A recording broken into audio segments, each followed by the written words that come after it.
Mallorca, al llarg dels segles, ha comptat amb grans creadors. Al segle XIII, en Ramon Llull, un personatge immens.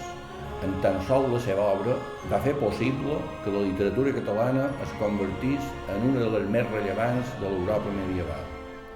A la Mallorca del segle XX trobam les figures de Miquel Costa-Llobera i en Joan Alcover, d'en Blai Bonet i en Baltasar Porcel, tots ells grans creadors, tots ells, en les paraules catalanes dels mallorquins, crearen uns mons profunds i complexos, uns mons que reflecteixen l'experiència humana en totes les seves dimensions.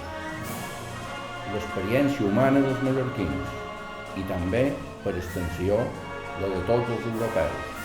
Mallorca ha estat i és terra de creadors. Per això, Mallorca m'agrada.